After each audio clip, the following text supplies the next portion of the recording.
আপনারা দেখছেন YouTube channel সোনালী দিনের বাজার। এই সতর্ক বাণীটি অবশ্যই দেখে নেবেন।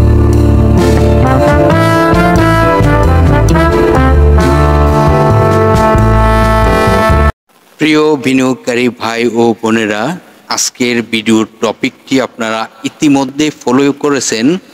দেখুন, আজকের আলোচনাটি আপনাদেরকে খুবই গুরুত্ব সহকারে বুঝতে হবে। এখানে মার্কেটের কিছু তথ্য আপনাদেরকে দেখাবো, যে তথ্যগুলো এই মুহূর্তে আপনাকে সহযোগিতা করবে। আপনারা জানেন মার্কেট নিয়ে একটি বিশাল প্যানিকে ছিল এবং আপনারাও প্যানিকে ছিলেন। তো এই মুহূর্তে আপনারা ইতিমধ্যে আমাদের ভিডিওর টপিকটি ফলো করেছেন। শেয়ার বাজারের আসল খেলা দেখা যাবে এখন থেকে। তো এখন থেকে খেলা দেখা যাবে কেমন ধরনের খেলা, মার্কেটের লেনদেনের ভলিউম বলেন, মার্কেটের স্টকের প্রাইস বলেন, সকল দিকেই কিন্তু আমরা নজর দিব এবং কোন কোন স্টকগুলো ভালো করবে এটিও আপনারা বুঝতে পারবেন আজকের আলোচনা থেকে। চলুন একে একে সকল আলোচনা করার চেষ্টা করি। সর্বপ্রথম আমরা দেখি গত কার্যদিবসের মার্কেটের লেনদেনের অবস্থা এবং আমরা দেখব ডিএসসি 1 সূচকের অবস্থান। আপনারা সকলেই অবগত রয়েছেন 10 পয়েন্ট প্লাস রয়েছে ডিএসসি 1 সূচক, যেখানে মার্কেটের লেনদেন 527 কোটি টাকা প্লাস লেনদেন হয়েছে। নিশ্চয়ই আপনারা দেখতে পারতেছেন ভালো একটি ভূমিকায় চলে গেছে অলরেডি। আপনারা জানেন 144টি কোম্পানি ছিল পজিটিভে, যেখানে দর বাড়ার তালিকায়, আর দর হারানোর তালিকায় ছিল 192টি কোম্পানি। এখন কথা হলো 192টি কোম্পানি, এখন 192টি কোম্পানি দর হারার তালিকায় কেন ছিল? দেখুন, যে স্টকগুলো অনেক ভালো করেছিল দুঃসময়ে, সেই স্টকগুলো কিন্তু খুব একটি ভালো এবং খুব একটি যে ভালো স্টক এরকমও নয়। যেমন সুবিধা, যখন মার্কেটের খারাপ সময় থাকে, যে স্টকগুলো খারাপ সময় সবসময় লিড দিয়ে থাকে, সেই স্টকগুলো কারেকশন হয়েছে। এই সকল তথ্য কিন্তু আপনাদেরকে দেখাবো। এবং 56টি কোম্পানি ছিল যে প্রাইজে ওপেনিং হয়েছে, সেই প্রাইজেই ক্লোজিং হয়েছে। আমরা যদি এখন এই 192কে আমরা খুঁজে বের করি, তাহলে আমরা দেখতেই পারবো যে ইঞ্জিনিয়ারিং সেক্টরের কতগুলো স্টক সেখানে মুভমেন্টে ছিল এবং বাকি কোন কোন সেক্টরের এই অবস্থানটি তৈরি হয়েছে। দেখুন, আমরা যদি তাকাই তাহলে দেখতেই পারতেছি মিউচুয়াল ফান্ড সেক্টরের স্টকগুলোর আপনারা দেখতে পাচ্ছিলেন কিছু কয়েকদিন ধরে উত্থান। এই সেক্টরটি কিন্তু খুবই বাজে অবস্থা গত কার্যদিবসে হয়েছে। তারপর যদি দেখি তাহলে ব্যাংক সেক্টর, তারপর যদি দেখি টেক্সটাইল সেক্টর, তারপর যদি দেখি ইন্স্যুরেন্স, জেনারেল ইন্স্যুরেন্স সেক্টর এবং ফাইন্যান্স সেক্টর, এইভাবেই কিন্তু মানে এই অবস্থানে হয়। এবং গত কার্যদিবসে যদি সেক্টরের দিকে অবস্থান দেখি যে কোন সেক্টরটি ভালো অবস্থানে রয়েছে, কোন সেক্টরের স্টকগুলো ভালো র্যালি করেছে, সেটি হলো ইঞ্জিনিয়ারিং সেক্টর। এবং দ্বিতীয় অবস্থানে ছিল ফুয়েল অ্যান্ড পাওয়ার সেক্টর, তৃতীয় অবস্থানে ছিল ইন্স্যুরেন্স সেক্টর, চতুর্থ অবস্থানে ছিল টেক্সটাইল সেক্টর, আর পঞ্চম অবস্থানে ছিল লাইফ ইন্স্যুরেন্স সেক্টর। যে সেক্টরটি আমরা বিগত দিনগুলো বলতেছি যে এই সেক্টরটি অনেক ভালো করবে এবং এই সেক্টরের অনেক স্টক কিন্তু অনেক ভালো করবে। যদিও এই মুহূর্তে দেখতেছেন স্টকগুলো মুভমেন্টে যাচ্ছে, তবে এই লাইফ ইন্স্যুরেন্সের অনেক স্টক কিন্তু অনেক অনেক ভালো করবে, এটি আপনারা দেখতে থাকবেন। আর যে মূল কথাগুলো আজকের ভিডিওর টপিকটি সেটি আপনাদেরকে নিয়ে আলোচনা করি। দেখুন, আমরা গত কার্য দিবসে লেনদেন দেখলাম।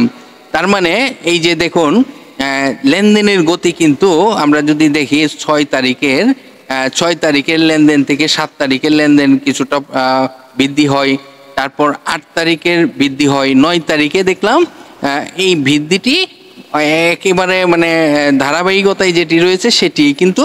এবং এই যে আমরা যে আরএসআইটি দেখতেছি, আরএসআইও কিন্তু একটি সিগন্যাল চলে আসছে যে এটি মুভমেন্টে যাচ্ছে। এবং এই মুভমেন্টটি, এই যে ক্যান্ডেলটি তৈরি হয়েছে, সেটি কিন্তু আমাদেরকে একটি দিক নির্দেশনা দিচ্ছে। কি দিক নির্দেশনা?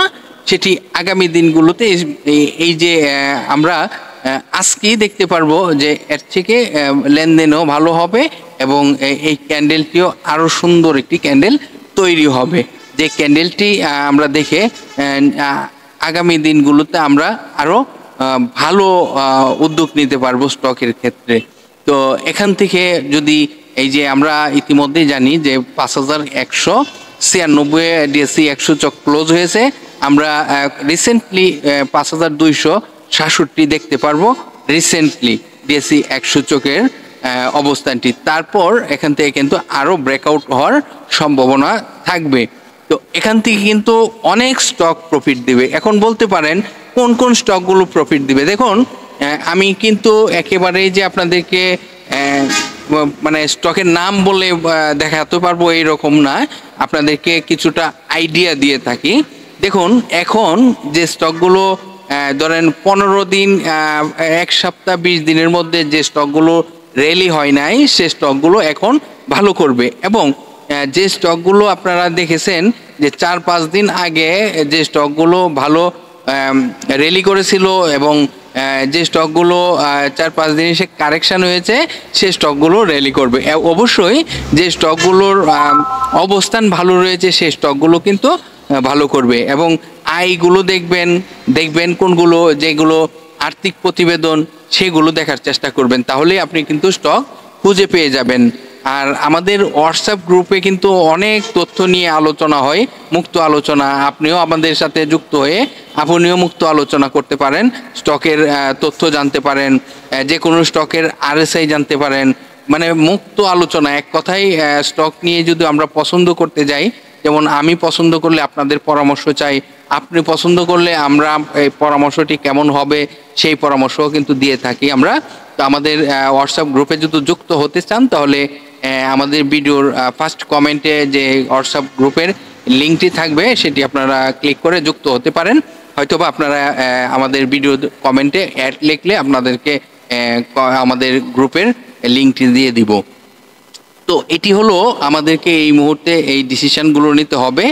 আর যাদের যে হাতে যারই যে স্টকগুলো রয়েছে না কেন, যদি হাই প্রাইসে কিনা না থাকে এবং যে স্টকগুলো এখন কারেকশানে যাবে, যদি এই স্টকগুলো হাতে থেকে থাকে অবশ্যই এক্সিট নেওয়ার চেষ্টা করবেন, এবং যে স্টকগুলো এখন ভালো ভূমিকা রাখবে সেই স্টকগুলো আশা করি আপনারা এন্ট্রি দিবেন। হয়তোবা যদি হাতে থেকে থাকে তাহলে ধৈর্য ধরবেন, এখন মার্কেটে ভালো একটি ভূমিকায় চলে যাবে এবং ভালো একটি মার্কেটে যাদের লস রয়েছে তারা প্রফিটে চলে আসবে।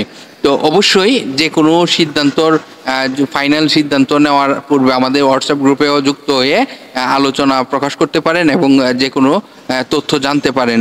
আশা করি মার্কেট এখান থেকে ভালো একটি প্রফিট দিবে। এই প্রফিটটি আশা করি যাদের রেড কালার হয়ে রয়েছে, যাদের লসের যে রেড কালারটি সেটি গ্রিন কালার হয়ে যাবে, আমি আশাবাদী। রিসেন্টলি সময়ের মধ্যেই এই সবুজটি প্রতিটি পোর্টফোলিওতে দেখতে পারবে অনেক স্টকেরই।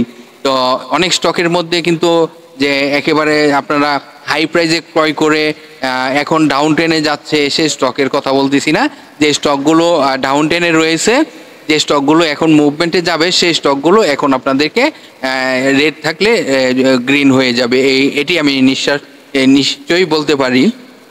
তো দেখতে থাকুন। যে কোনো পরামর্শের জন্য আমি বললাম আবারও যে আমাদের গ্রুপে যুক্ত হয়ে সরাসরি প্রশ্নের উত্তর নিতে পারেন। ভালো থাকেন, সুস্থ থাকেন, আল্লাহ হাফেজ। আজকের মতো এখানেই বিদায় নিলাম।